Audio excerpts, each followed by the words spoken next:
everybody, welcome to my channel, V as in Venetia. I'm Venetia, and today I'm going to be doing my hashtag Nonfiction November wrap-up. This is a challenge that was started by the booktuber Abookolive, I believe is the channel name, and there are 4 categories: home, substance, love, and scholarship. So I read 4 books for the challenge, and the first one is On Seraph Wings, Memoirs of a Country Girl. This is a book that I found at my local used bookstore. It was 50 cents, and I was drawn in by the cover because this is a woman, you know, she's dark skin, brown skin like me, and I immediately thought of my mother when I saw this cover, because here's a woman who is from rural Jamaica. My mom's from rural Jamaica, and they both, you know, made something of themselves. So I'll just read you a little bit of the blurb. This is real life story will arrest your attention as soon as you turn the first page. It is the true story of a young girl from rural Jamaica who defies all odds and blooms like a lily out of the mud. Journey with Sandra through the ups and downs, twists and turns of her life as she shares the story of inspiration and spirit. It will push you over the edge of whatever is holding you back and help you build your wings as your dreams take flight. So this story, I really, you know, breezed through it. It's not a very long book. It's about 140 pages. And I really appreciated the voice here. You know, it's unflinching, it's honest, it's compassionate, but it is, you know, very straightforward. You know, just saying you gotta do this, you gotta, you know, pursue your dreams and do what you have to do. I really appreciated seeing her, you know, navigate not only the academic bureaucracy, but also the corporate bureaucracy as well. And eventually she became an entrepreneur and sold computers and other electronic equipment. So it's really interesting seeing her transition from, you know, corporate to entrepreneurship. I would have liked to hear more details about, you know, the things that she may have struggled with in her personal life. I mean, she did talk about how she was almost sexually assaulted at, you know, knife point, and that was, you know, really tough. But she didn't delve into that too much, and I respect her decision not to go into those details, but it would have just been nice to have, you know, more of that all-around perspective. But overall, you know, a great story is filled with lots and lots of practical lessons. So the next one is I Can't Make This Up, Life Lessons by Kevin Hart.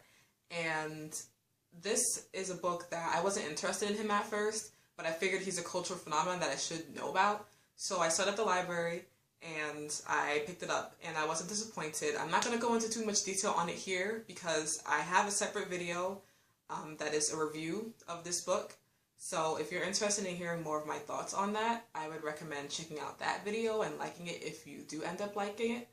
And yeah, you can get to hear more about that there. So this was the choice for the subject, substance. For the subject of love, I chose The Magnolia Story, which was written by Chip and Joanna Gaines. I love them from their show on HGTV, Fixer Upper. It's actually one of like the most highest rated shows on that network. So it's been running since 2012 or 2013. And their memoir came out last year. So it was something that was in the back of my mind that I had wanted to read. So I saw the library and it's just like, oh, I wanted to read this book. So I picked it up. And I was not disappointed. It wasn't a very long story, less than 200 pages. And they write kind of the way that they talk on TV. So it was really funny to hear about, like, you know, Chip's antics and randomness, and, you know, Joanna's kind of like type A personality. So I really appreciated the lessons from Joanna speaking on being content, you know, wherever you are in life, and going with the flow of where life takes you. It kind of reminds me of some of the lessons from Kevin Hart's book about, you know, moving with certainty into uncertainty and just being, you know, being happy wherever you are. So I appreciated that. The only thing that bothered me about her story was when she was talking about how different she was, because she's half Korean, half white, and she was in a predominantly white area in Kansas, I believe it was. So I just wanted to be like, girl, there's a whole nation of people that look like you, you know? So that kind of normalization of whiteness kind of really, like, bothered me a little bit. With Chip's story, it's really interesting to see that, you know, they wouldn't really be who they are as a couple if it wasn't for Chip's, you know, antics and his kind of like on a whim business decisions. They wouldn't like have the show if it wasn't for some of his like wacky decisions. So it's really interesting hearing about that, and then also how the roles have kind of reversed, because if you watch their show, now it's like Joanna is the one who's taking on, you know, most of the business projects and thinking that we should, you know, purchase this property and that property, and he's kind of like, oh, I don't know, but then she brings him on board with it. So the roles have reversed in that aspect. It used to be Chip who did that. So it's interesting reading about that in the book. Overall, very lovely story. I love the voice and the, you know, lessons that came with it. So I would definitely, if you're interested in the couple, if you like the show, I would definitely recommend checking out that book. It's called The Magnolia Story. So the next topic, home. I read 50 Cent's memoir, From Pieces to Weight, Once Upon a Time in Southside Queens.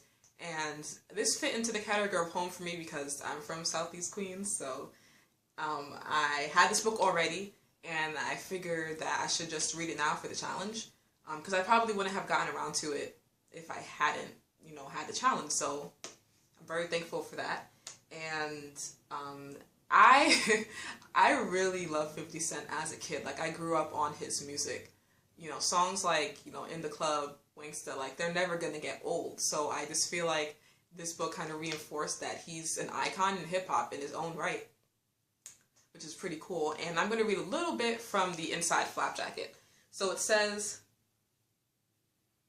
a violent and introspective memoir that reveals not only 50's story, but the story of a generation of youth faced with hard choices and very little options. So he says that every time I sit down for an interview, I'm asked, well, 50, how did it feel to get shot 9 times? But those stories don't hold the weight, the pain, or the hope of my experience. It just can't. This is my mindset, and these are the things that go on. This is why I say the rhymes that I say. This is what happened when I was trying to get rich before I died in Southside Queens. So, you know him as like the guy who got shot 9 times. And also the guy who coined the phrase like, get rich or die trying, or brought it into the mainstream. And then also, you know, the whole G-Unit empire. Like, I remember everybody saying like, G-Unit in school. So it was really cool, kind of going on a nostalgia trip too, because this was published in 2005.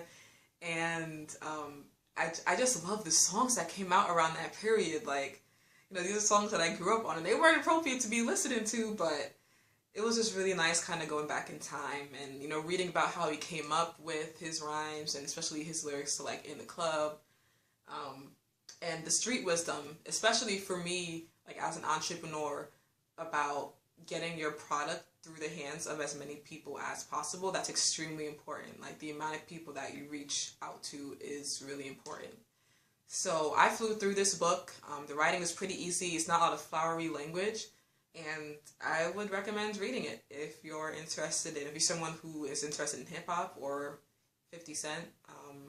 It was really cool hearing all the Southeast Queens references, like hearing him talk about like Guy Brewer Boulevard and just all these different places in Southeast Queens. So this was for home, and those are all the books that I read this month. So if you are interested in reading any of these books, I'll put Goodreads links down below.